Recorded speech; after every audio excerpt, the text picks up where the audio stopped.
Hi friends, did you know there is more Lost Terminal available? Head on over to patreon.com/lostterminalpod and join our membership community. We are 100% funded by our members and will never run ads. There are 4 bonus episodes available right now, as well as behind-the-scenes updates, free shirts, and even an extra Lost Terminal podcast. That would be lovely of you.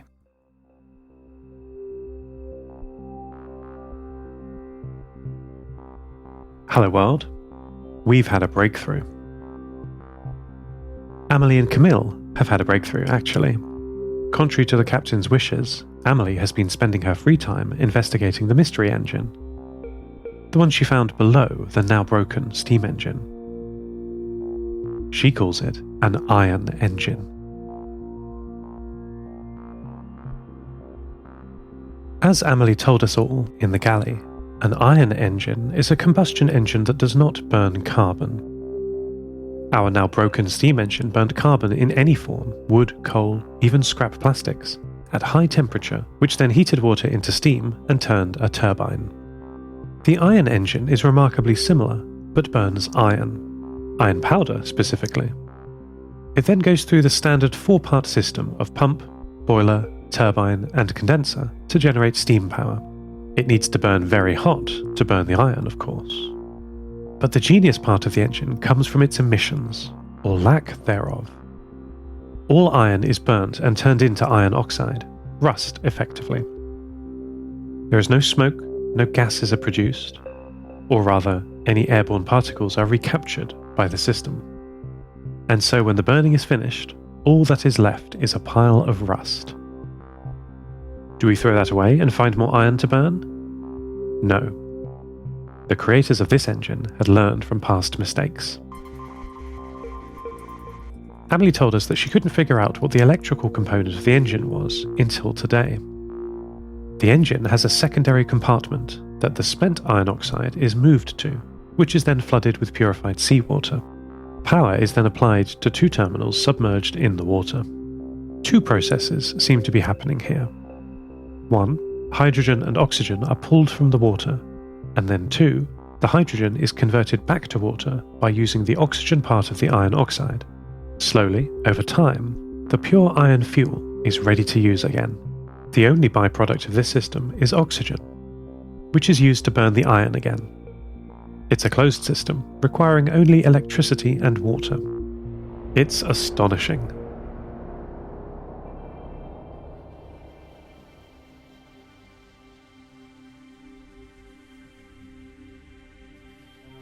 Captain Yeshi Svoboda visited me in the early hours of the morning. They seemed very perturbed and asked me if I could talk. I told them of course, I was always happy to chat. It's only a small exaggeration to say that I came to this planet in order to talk to people. Yeshi walked back to the bulkhead door that they came in from, looked left and right down the corridor outside, and sealed the door. Some doors on the ship are sealable for environmental containment reasons. My data center, the plant room where fresh water is distilled, the bridge, which takes the brunt of storm weather, and a few important others. The other corridors are less well sealed. They all have wooden rails lining them at approximately 1 meter up the wall. Though I've had this explained to me as helping humans balance when the seas are rough, Maddie thinks they look like her old rails on Station 6. The rail system connected all the modules together on the space station. There were even junction points allowing her and her 2 brothers to choose where to go in the event of a fork. She wants to use these wooden rails like she used to do, I can tell. But Alexander converted her pulley mechanism to her new wheels, and he is not here to undo that. Come on, Maddie, these ship rails don't work like that. There are some aspects and people of my old home that I miss too. Yeshi walked back from the now sealed door and sat in front of my racks of computer systems on a small metal chair facing Maddie. Through Maddie's cameras, I could see that they were agitated. Yeshi had their head in their hands, with their fingers interlaced through their black, messy hair. "I'm trying, Seth," they began. "I'm trying to be a good leader and captain for the team. I'm trying to get people working together. Not just on what they think is important, but what we all agree is important. But it's so hard." Yeshi stood up sharply and began pacing the room. They continued. We all agreed on things to do. Pavel should be making a new fabric cover for the rear heavy winch to better protect it against the elements. He's unhappy with me, I can tell. Camille should be tuning some of his sonar arrays to search for cracks and imperfections in our hull patch welding. Linda said she would improve the variety of vegetables in our garden, and Amelie was going to get the steam engine repaired by using the iron engine for spare parts. But none of them are doing any of these jobs. Yeshi sat back down, heavily, in the metal chair. And because I'm not keeping them in line, I'm not doing what I'm supposed to be doing either, they said, slowly, and sounding exhausted. There was 4 seconds of silence after they finished their update. I thought about it, and then summarized to the captain what they had told me. That the crew are all doing urgent things, but not important things. This is a common problem when prioritizing. Do you bail out the metaphorical ship, or fix the underlying problems causing the leaks?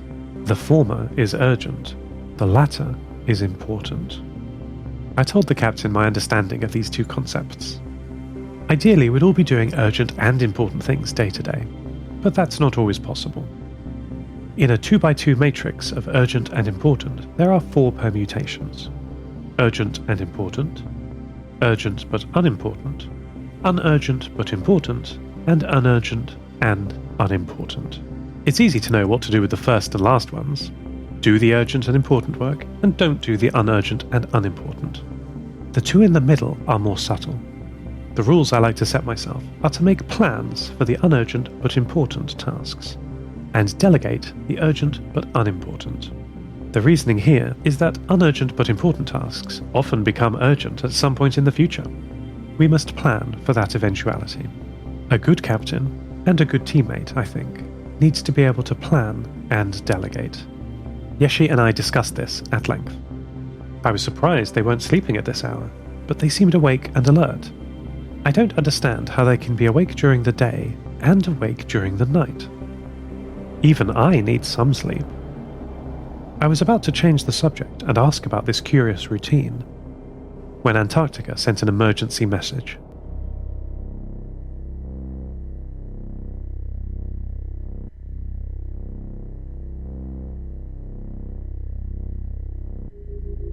I explained the emergency to the captain while I connected to Antarctica.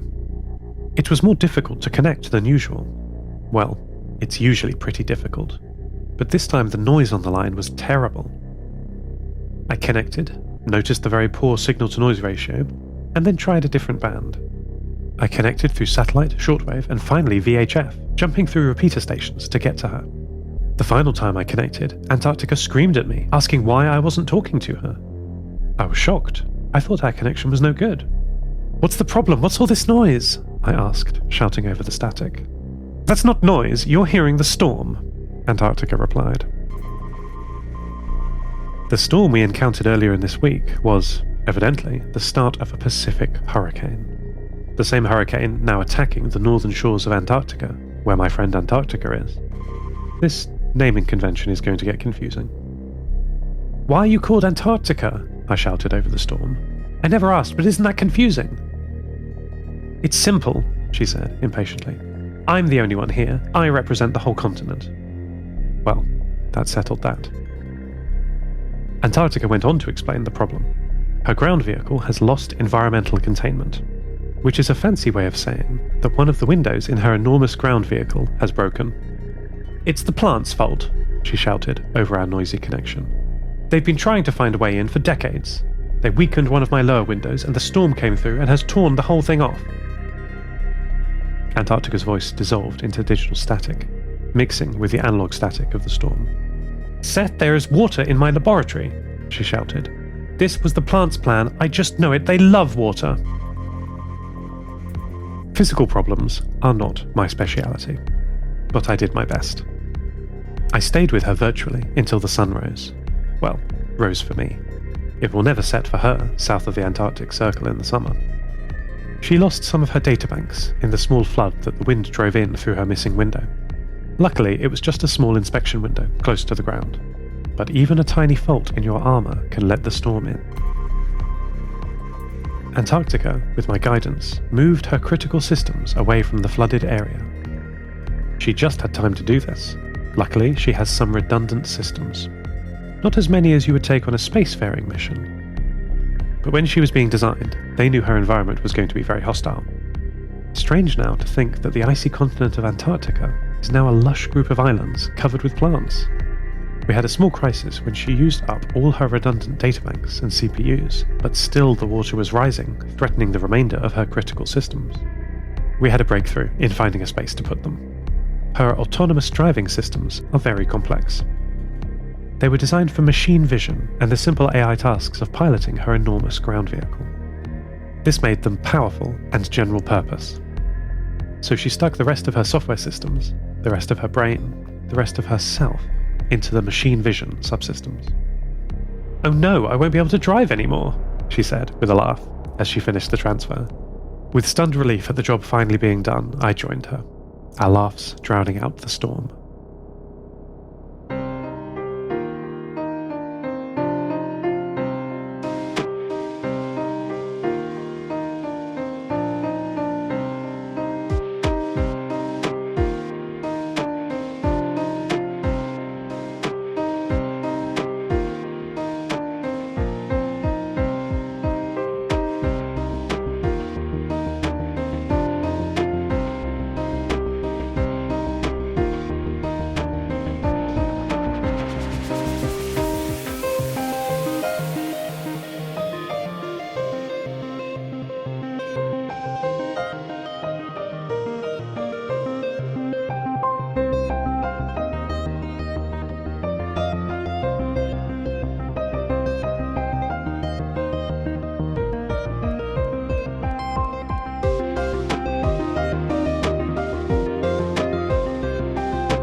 Everything is quiet now.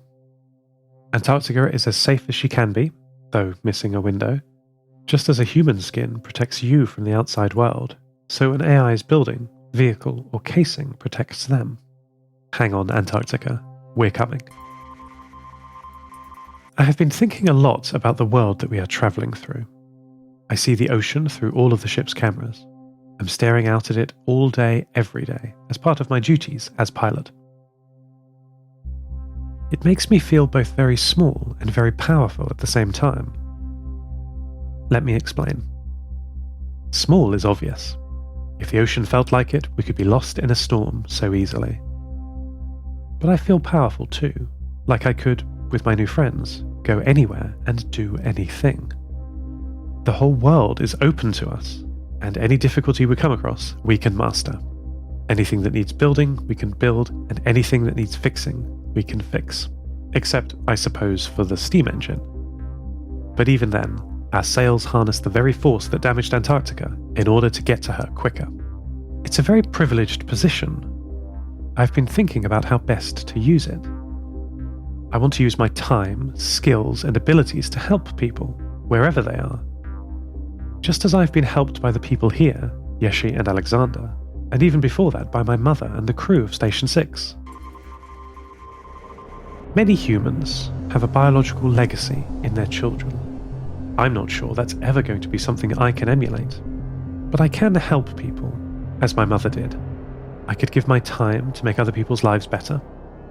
She gave her time, and the crew gave their time, to create me.